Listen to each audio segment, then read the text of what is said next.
a leave balance, kind of like a bank that would be paid out if an employee leaves.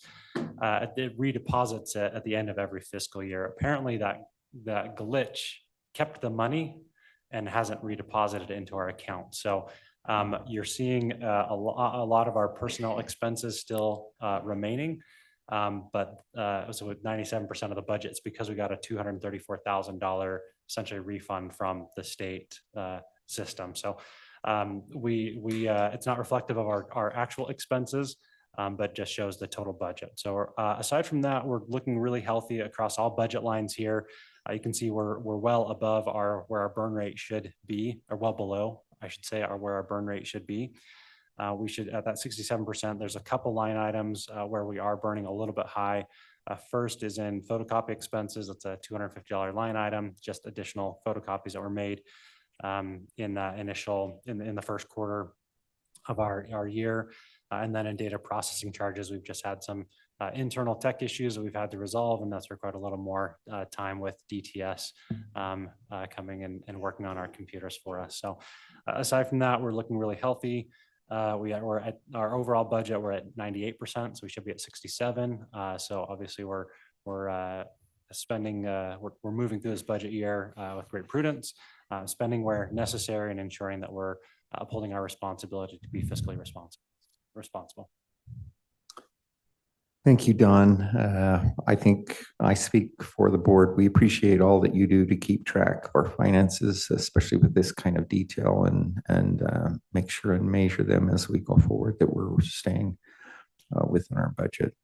Let's turn it to the board. Any questions or comments from the board regarding our budget to date or the report of Don?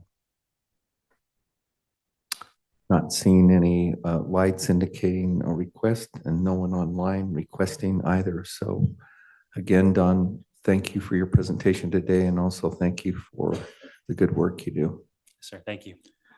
Next item on the agenda is the Point Partners update. We're grateful to have representatives of our partners with us today to provide a quarterly update on progress of our phase one. As required in our agreement with the partners, they are asked to attend quarterly meetings before the board to update us on the progress that they're making on phase one, and to the extent they're able to share information about activity and interest, we'd appreciate that as well. So with that, we'll turn the time to Robert, if that's okay. And Robert, you can direct how you want to proceed. Thank you so much, Chair Snow, and thank you, board members. We're excited to be here and to provide an update. We meet daily, sometimes hourly, with Palmsville staff, and so we have a great relationship from that standpoint and moving things forward. But nice to be able to share with the board and with the public some of the updates that and where we're at on the project. So I think are we sharing? We good? Yeah, okay. Next slide. Go again. One more. All right. So we're gonna provide an overview. There's much more going on at the project at this, but these are some of the more concrete things that are happening in terms of construction and projects. So you'll see here on the map within phase one, we've got 1 through 5 items. Most of them are happening in and along the promenade area. And then we've got a affordable housing project that we've commenced working on to the south with a partner. So beginning with number 1, the promenade. The promenade is our main retail entertainment street. We are not only underway in design, but we've effectively completed our design. We've submitted those construction documents to the state, to Palmsland and the respective reviewing parties. They provided comments back, and they sit with us now, and we're making tweaks to those comments. And so we expect the promenade, we would start just after the first of the year to begin construction on the promenade. That's our target. We're working with R&L Construction as the contractor through final pricing, contracting, and we expect that that'll take through the end of the year. and we're in a position to move forward. We're excited about that because that not only builds the promenade, but also the finger roads that come off the promenade that connect up to North Loop and to and goes south as well. That includes the pavilions and everything along that street. So that is essentially fully designed, and we look forward to breaking ground very soon on that portion. And that portion of the project is funded by the PID, and that leads at the end of the promenade on the east side. And by the way, feel free to interrupt with questions, or we're happy to take questions at the end, however you would like. But we'll certainly leave time for questions at the end. But at the end of the promenade, if we go to the next slide, we have our entertainment venue. And this entertainment venue is well underway. What you see on the screen is current design. We've had some tweaks as it relates to that LED panel. I think that will probably look a little different, but you are seeing the latest and greatest in terms of the design on the event venue. We've met with the design review committee. We've worked through kind of initial concepts. We're well into SD and kicked off DD plans, design development plans there. So we're working well, and we're having weekly meetings in terms of moving that project forward. We have OVG is the operator that we've contracted with. They're heavily involved in terms of the programming, what's the right back of house, how do we have to make this thing work to really be a great experience, not only for the fans, but also for those people who might come in concert, and where it's a place where they want to come back and perform again at because of that experience. And then also for the multi-use, we want it to be a great indoor concert facility, but also being able to have other uses, state, basketball championship or volleyball or those other types of uses. So that's well underway in design. Gensler is the architect on that, and they're doing an excellent job.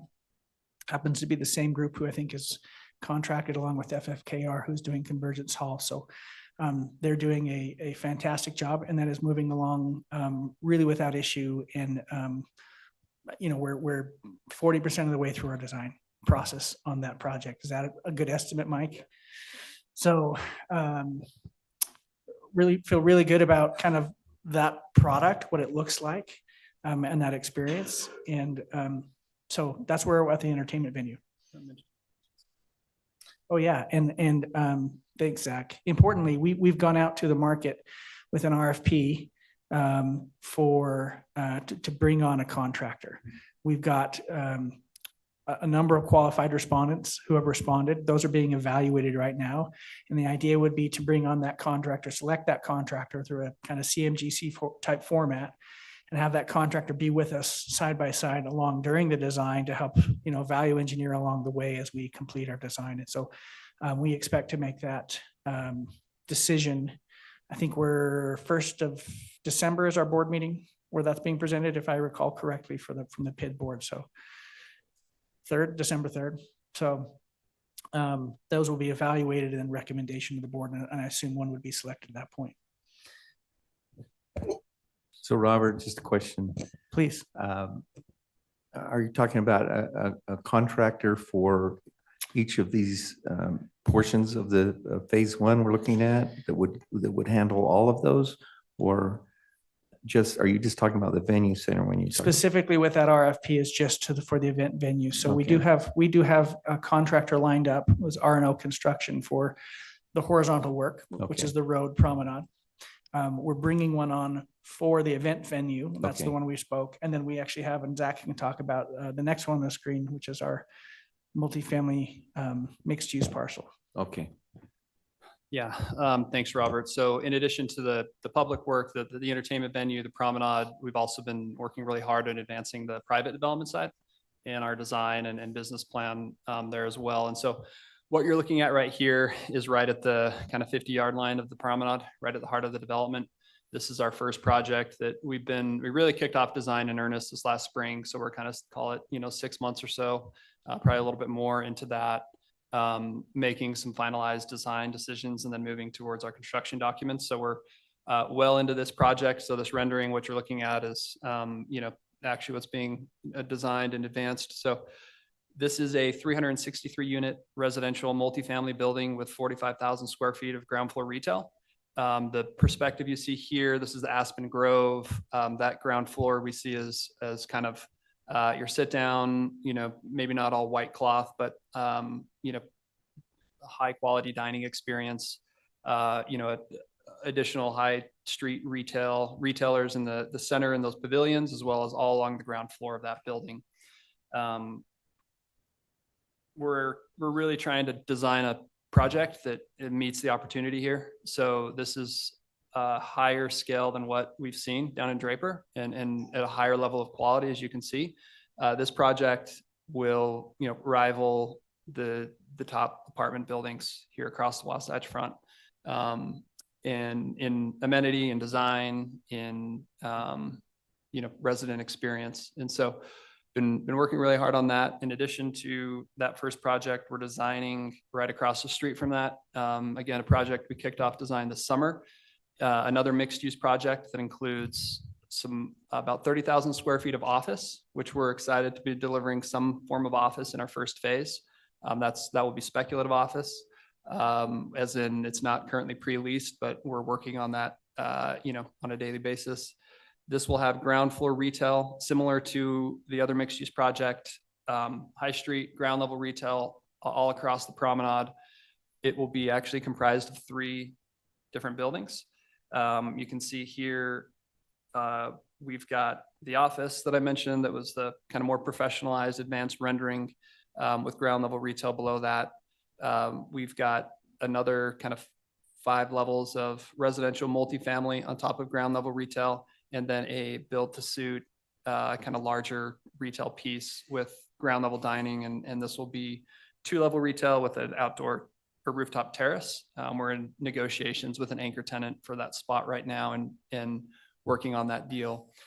In addition here, what you see behind these buildings will be, covered. This will be the main parking facility for the residents or the visitors to the promenade. So that will be a 1,000+ stall garage that will be built and owned by the PID. This is where your retail visitors will really come to the heart of the development. And we like the way that this has evolved from previous plans. This is now a larger garage that can accommodate more parking and bring people really to the center, which we think will be a great experience and really help bolster the retail and other uses on that promenade, where people know where they're coming and parking each time. The other project we're working on the private side is an affordable housing development.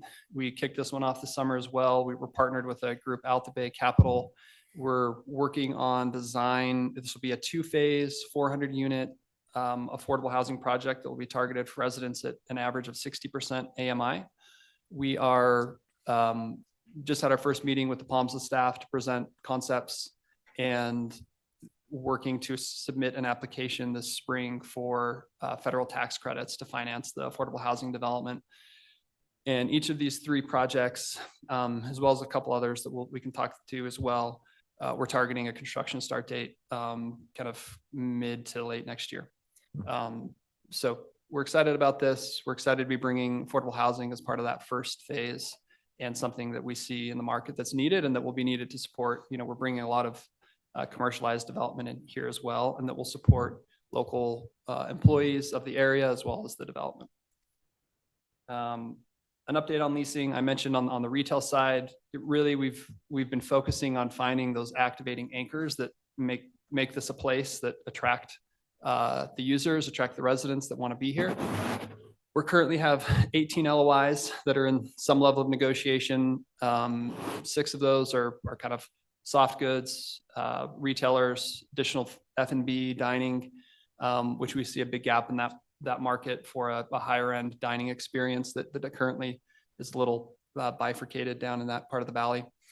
About 150,000 square feet of retail LOIs that we're in negotiation on, which would fill up most of the promenade. Now, we won't obviously land all of those, but it's great to see the interest from the market on that. On the office side, we just kicked off about 2 weeks ago. We had a dinner where we hosted the top office brokers in the market at Urban Hill downtown, presented the renderings for the other project, and said, hey, we're building this, and this is now going to be part of our first phase that, whether it's pre-leased or not, it's going to be built, and we can go lease that. We're obviously looking to land those build to suits and those bigger fish that this project was designed to attract. And so that's certainly our focus. We've had a number of inquiries, a number of good conversations there. It's, we're kind of, I think, a lot of folks are wanting to see that placemaking, see what's happening with that first phase. And so they all love the project, love where it's going, wanting to see things advanced, I think, before, we're able to advance the ball on that front. And, we're just doing what we can to recruit those users. Zach? Yeah. I'm sorry, was that a local event? That was, yeah. Well attended? Yeah. I would say from all the largest brokerage shops, we had Brandon Fugel, who's representing our project, was the host there. And I would say all of the largest brokerage shops in town were represented there. So, Good. yeah.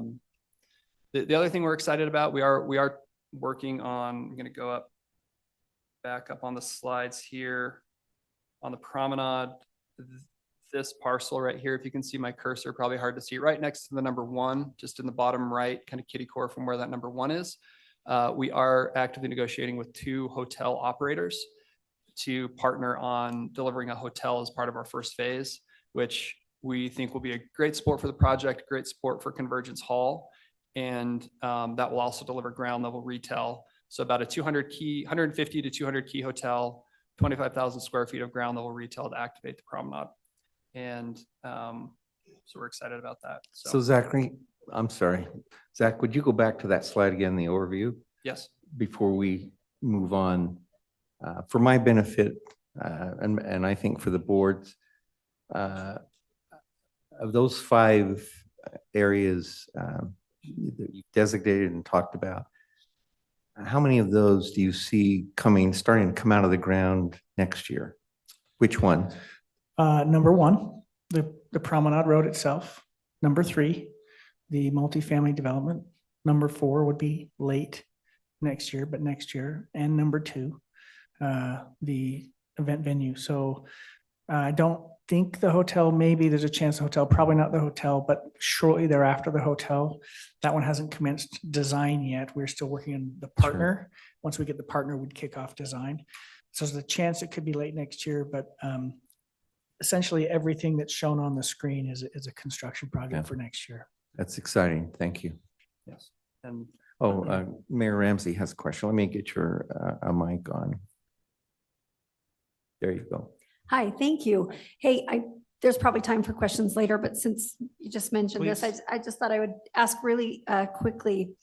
I really like this. Big fan of this. I like this presentation. I like how it's looking, and I'll be excited to see this all come about. My question is about the affordable housing, the mixed use housing going there. You talked about working to get some federal government tax credits and breaking ground next year, end of next year, late next year, Q4. Is that a realistic time frame, or do we have to have those tax credits in place in order to build the affordable housing to get it started? Because that just seems lofty to me if that has to happen before we can break ground, and I'm just not sure. So I'm just asking. Yeah, great question. So we'll be applying for our tax credits for the April award. So we'll apply in February. And assuming, if we're awarded the tax credits, it's a competitive process, and we have to be awarded those credits. We won't know that until April. If we're awarded those tax credits in April, then yes, it would be a realistic timeline. Okay, for the that end of this year. timeline is what I was wondering about. To your point, though, if we're not awarded those credits, then that project does get delayed. Okay, that was my question. Thank you. Yeah. Please. Sure, let me get you a mic there, Mayor Wilson. There you go. Is there a backstop to keep those moving? Do we have a potential backstop to keep those moving? Should we not get notified that we're receiving? The backstop is that we can't move forward with development here. We're obligated to provide a certain number of affordable housing units. And so the hammer is where you can't move forward on a certain level of development until you have so much units. So we purposely structured it that way jointly with the state to say, okay, well, we need to get some of this thing going. And I think we can get probably a couple of multifamily projects going and underway and up. But until such time as we get the affordable in here, when we would be stopped from moving forward elsewhere. So we're very incentivized to want to make it work. But it is a competitive process and we'll put our best foot forward, but those credits are really necessary to make them work. We're hopeful and we will continue to swing at it. So like, Oh, I'm sorry, Mayor, track. so like many challenges, the closer you get to the point in time where a decision is made, the more information about the probability. So this is probably something to continue to inform us of as we move forward. For sure. We'll continue to coordinate and staff will be well aware of where we're at and we're happy to continue to inform the board as well. Thank you. Thank you, Mayor. Any other questions at this juncture? Well, let's let you continue then, Robert and Zach. I think that was our last slide. So it was appropriate. So, just maybe I'll just add on from a leasing perspective and then any other questions you have, but we feel good about from a retail perspective. It looks great on paper, the amount of activity that we've got. There are real, as in any retail development, there are real challenges as it relates to, the market's desire for who wants to compete for which space and who wants to be next to what person and when that person opens versus when the next person opens and the co-tenancy requirements that are required. And this person wants the shopping center to be 75% leased and open and occupied before they're required to open, so there's just web that has to be put together from a retail leasing standpoint. So we're working through some of that now. Some of the retailers who LOIs want to be in projects that are pushed for phase 2. Right? Well, we really want to be in this location. We're saying, well, that's not in our first phase. That's okay. We'll wait. We want to be here. Right. And so can we put those on the back burner and say, okay, well, let's keep that attention warm. And can we get enough leasing there such that we can kick that project off? So all of that's happening in the background as well from a leasing perspective. But feel good about the activity we have. We frankly have more restaurant activity right now that we're able to put in the project in terms of people who want to be there. Now we're being more selective because I don't know that we want, certain restaurant concepts. We're trying to have a certain level of quality and things. And so no offense to any of them, but we're going to be selective as to the people that we think would be the best fit for our project. And so we love the activity and we love the people kind of putting in. We're putting some on the back burners and saying, we'll get to you as soon as we've got our anchors in place, then the dominoes can fall from there, but we got to land those anchor pieces who we are actively negotiating with. So that's kind of an update on the retail. We love the activity we're having. We need to kind of finalize those big pieces. And then we can really work on some of these other pieces. So that's kind of where we're at from a retail leasing perspective, and feel good about from an office perspective that it will come. We've had enough conversation between us and our brokers with people who have just been a little bit too far out from our deliveries. And I think we've had this conversation in the past. And so we've said, hey, you know what, do a 3-year renewal because your timing is going to be perfect at the end of that 3-year renewal because we can't meet your 2-year time frame. So renew, and then we're going to be right where you need to be. And so some of those conversations, so those are not deals that are struck, but they're conversations that are real and happening such that we can then cut those deals. And when we have the amenities in place, it'll be even more of the case that those people I think will want to be here. So any other questions? Any other questions from the board? Don't see any. So thank you both very much for the presentation. And I know I'm repeating myself, but this is really exciting to see things move to this stage and look forward next year to actually see things go vertical, as they say, come out of the ground. So thank you for your presentation. Thanks for taking the time to keep us updated. You're welcome. Thank you. Next item on the agenda is to Linda Larson, who's the principal of Nexa Advisors. To Linda, it's good to have you back with us again. She works on the advanced air mobility feasibility. Last August, the authority awarded, last August, the Land Authority awarded the advanced air mobility feasibility study to Nexa Advisors following a competitive RFP process. Nexa Advisors has worked closely with the Point team and numerous stakeholders across the state and within the AAM industry. That stands for Advanced Air Mobility. So we're pleased again to have you here, Tulinda, to update us and let us know where we are in this regard and see if we're staying with our planning, still staying at the same trajectory that we need to be in order to incorporate. So let's turn the time to you, Tulinda. Thank you so much, Co-Chairman Snow and Chairman Thrush. Thank you. Nexa really appreciates every member of the board and your participation over this past year of us putting this study together. We also have a huge thank you to the staff. The Point of the Mountains staff is amazing, has been so supportive of our efforts. And also TPP has been very much involved in all of our conversations. And we could not have done this study without Steve Kellenberg. He was deep into working shoulder to shoulder with us. In addition, we have to do a thank you to our friends at 47G and UDOT because they also were good advisors as we were going through this project. So this is a very exciting day.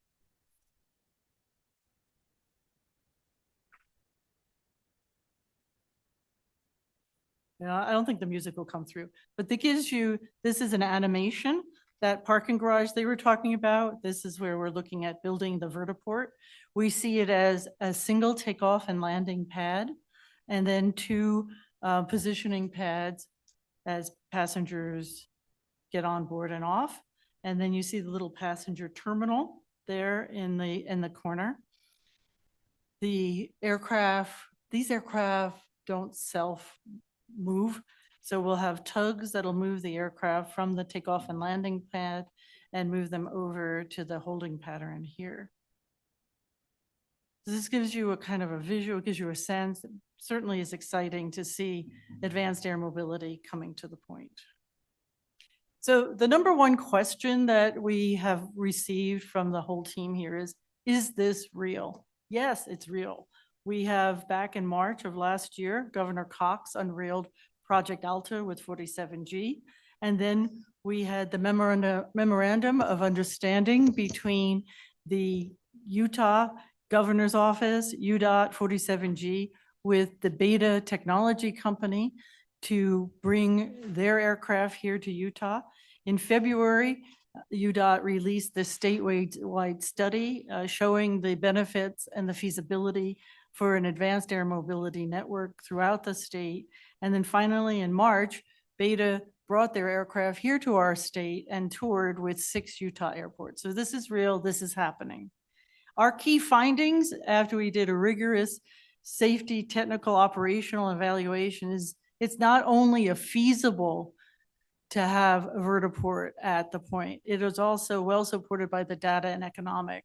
We see over the term of having the vertiport, 430,000 passengers over 15 years, reaching an annual roughly 55,000 passengers. We see the initial routes going north to Salt Lake City and south to Provo, but then spreading out throughout the state. We see the average ticket price as we come to the end of the forecast period, dropping down to like an Uber, a $60 to $70 trip. The economics are, we project 25 million in total revenue versus 21 million in operating expenses and a $6 million capital investment with an indicative break-even positive cash flows. So this is not only technically feasible, but it is economically feasible. We see break-even coming at the end of the period, and we see this being funded not by the state, but by a public-private partnership, allowing an experienced operator to fund the construction and the initial operations, minimizing public investment. And we do not see this as a drone hub. The drone delivery services will be outside of the vertiport and use separate nests. So we evaluated 6 different sites. We chose based on a lot of information and working with TPP, that garage that you saw, is the key point that we're looking at putting this vertiport. We see the positive is that it's located within the hub. It has the existing parking garage infrastructure. It's adjacent to a lot of activity. The only disadvantage is it's farther from the Front Runner train station, and there may be some other building constraints. We estimate that this parking garage with the vertiport on top would be completed by 2032, with total revenues of roughly 25 million, operating expenses of about 21 million, investment of 6 million, and as I said, 430 passengers. So we see the break-even year of roughly 2040 and the first profitable year for this vertiport to be 2036.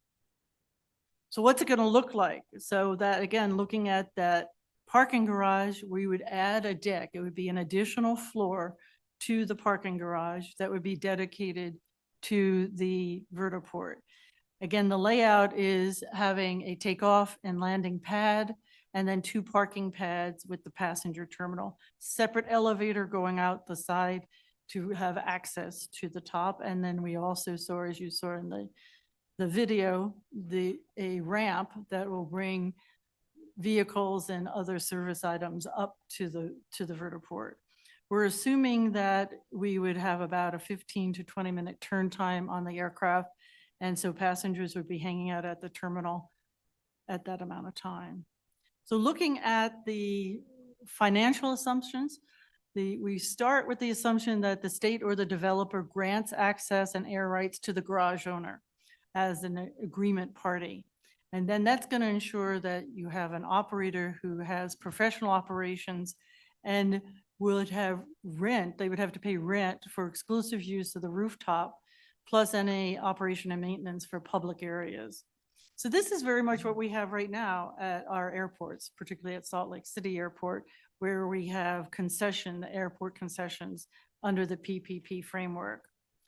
We see an initial loan of 6 to 8 million that would be paid over 15 years, and the profits would be used to service the debt and build up cash reserves.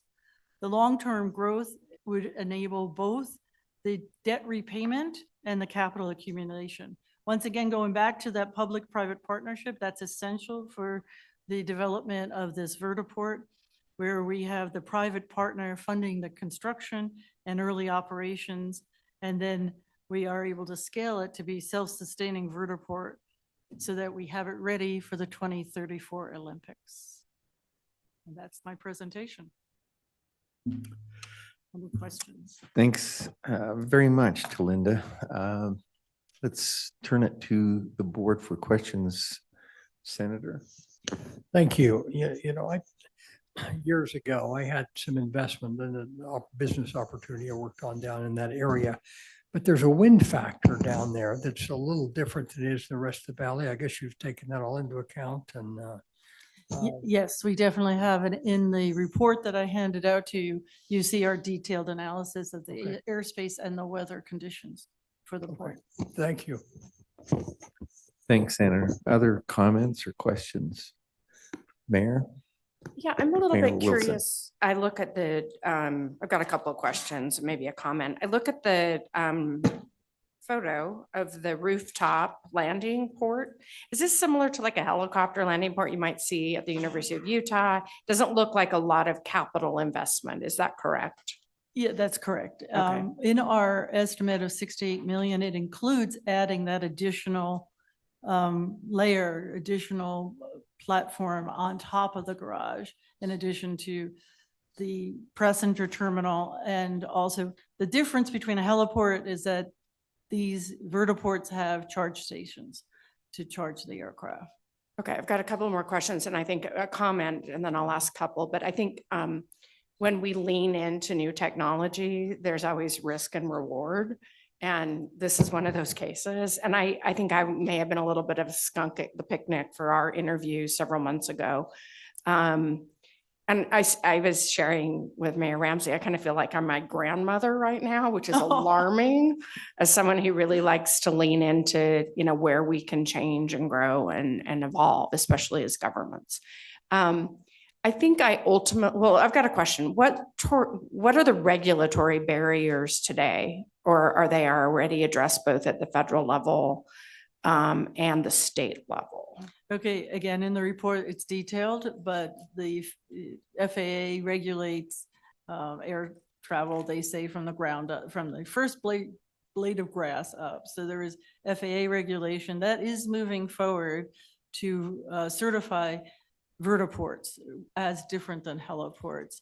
And then on the state regulation, of course, the state legislature has put a lot of responsibility on UDOT to be the leading force in bringing advanced air mobility to Utah.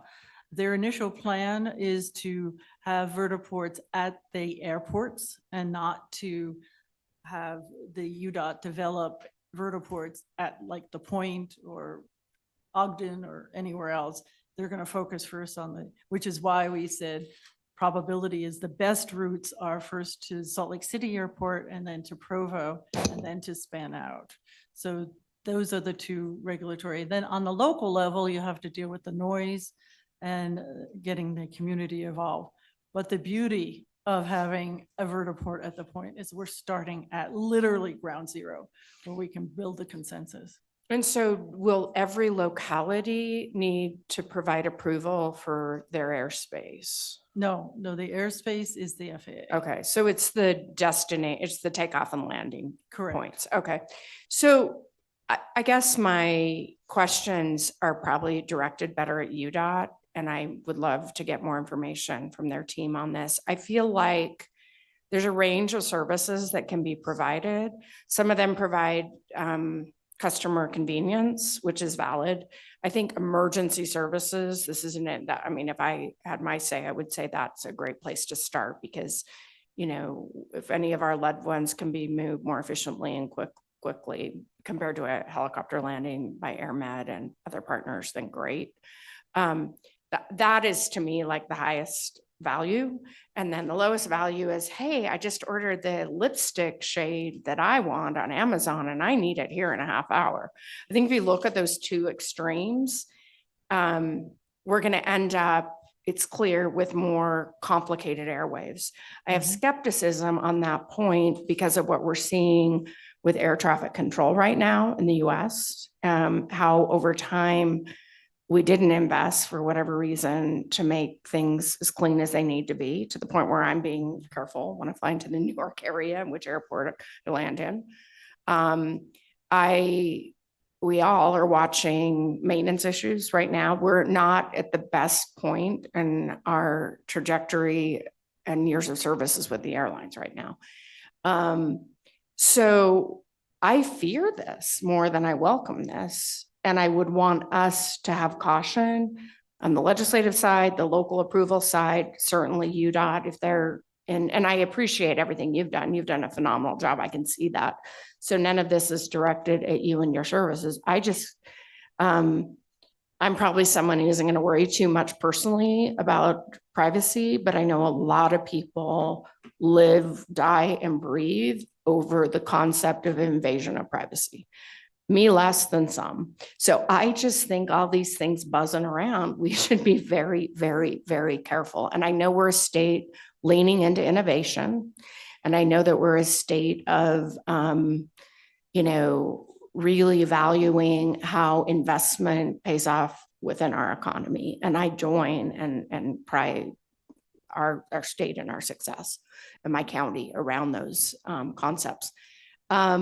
So I would just offer, as it relates to the Point specifically, given most of my skepticism is directed elsewhere, I think we should be, given this isn't a big capital cost, I would suggest that we look at growing the plan with some measure and concern and laser-like understanding of making sure that we're not creating some negative impacts that aren't intended as we go forward.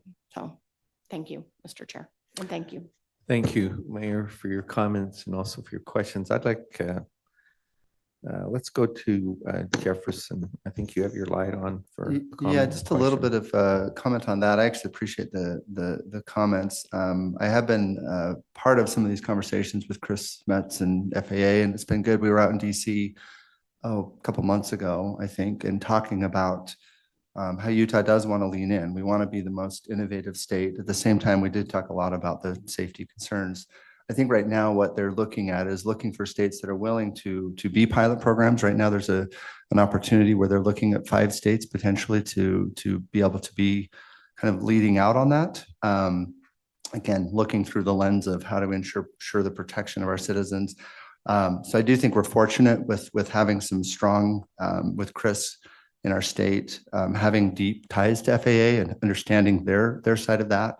But being an advocate for us as well. On the other side, I really appreciate the data privacy concern. And I think the state has been leaning in pretty aggressively on that as well. We've done consumer data privacy and government data privacy around making sure that our citizens are protected. I think this would be a great area to be discussing around that, is how does that affect us, both consumer and potentially government. And then the last is, I would say, on the cargo side, with what the inland port's doing, there's some incredible opportunities there as well. And I know they're having some conversations. So I do agree there's some risks, but I also think Utah is really good at trying to navigate the innovation, but also putting in the safeguards. And I think this group could help in making sure we're doing it the right way. And I just really appreciate the presentation. Thank you. Is it okay if I Jefferson. respond, Mr. Chairman? Yes, Those two please. comments? First of all- In fact, you can respond to both, and I should have given you an opportunity after Mayor Wilson, but please. Well, I have to say, thank you, Mr. Moss, or I don't know what to call you now. You're not Representative Moss. Whoever you are, Moss. Your Jefferson leadership, Moss, because board you member. were one of the leaders as this was being brought to the state legislature in the last several years, in understanding the vision of the future. And what this helps to position the point as is on a leading edge of development. And so as our TPP goes out and talks to potential tenants, this is an exciting addition. It differentiates Utah and the point quite a bit from any other project that they're talking to. And I also, Nexa stands ready to work and meet with any questions any tenant or anyone has to support this effort.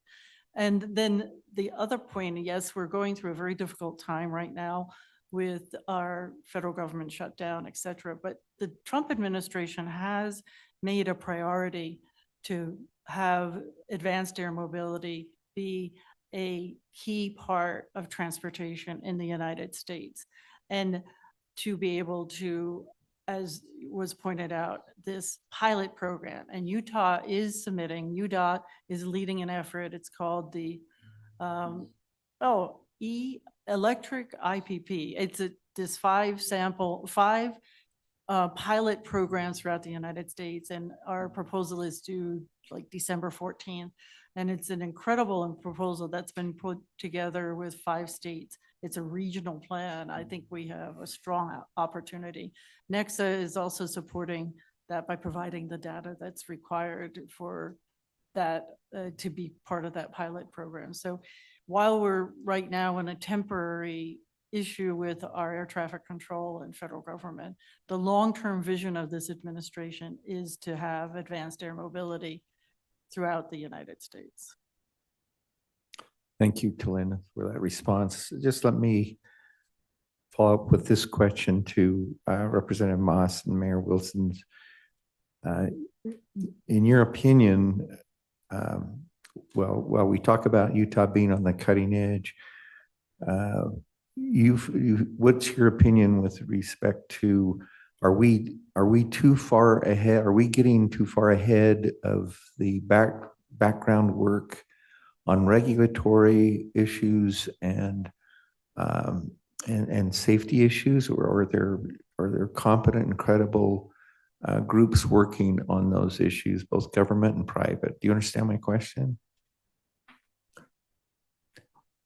To Linda, do you understand my question? Are we okay. You're asking positioned? me. Yes, I apologize. Are we well positioned? We're Oh, yeah. not too far out ahead of those folks? Are they working along with, or not along, but are they working on those concerns raised by Mayor Wilson? And Absolutely, absolutely. We are at the right pace, a little ahead in our vision to be able to implement this. And it definitely is an evolving industry, an evolving opportunity. So there will be changes. That's why this is our best guess as where we are today.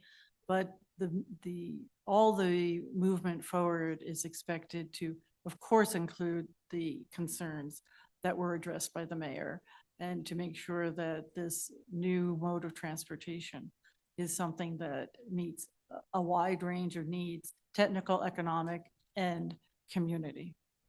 thank you. When you talk about someone shut off my light, that meant Larry, be quiet. You know, so.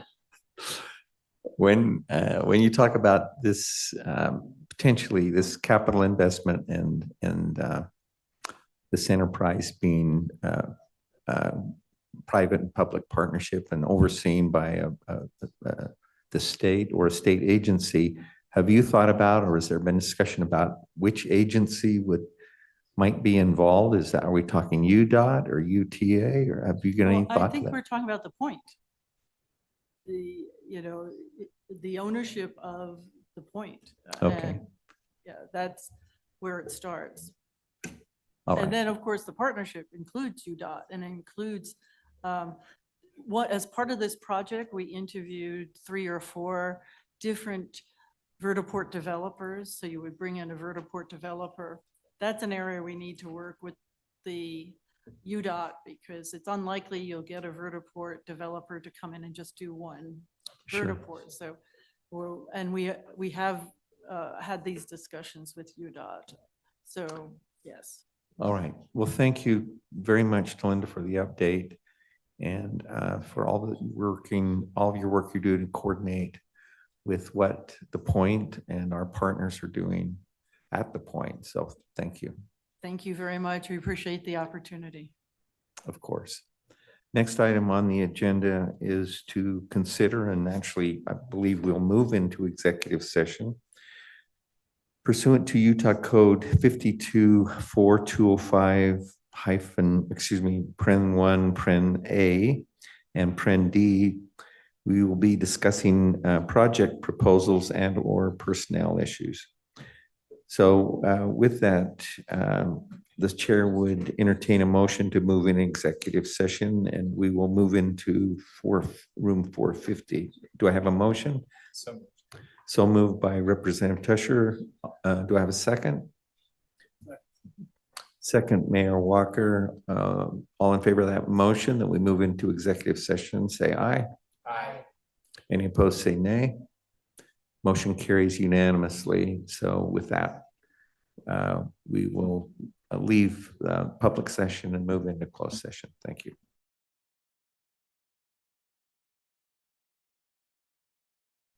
All right, Co-Chair Snow, we're back in open meeting. The time is about 12:07, 12:08. We now are lacking a quorum, so we can't take any action, but I would like the director to handle the next item, which is his report. If you do a brief report for the public may still be with us.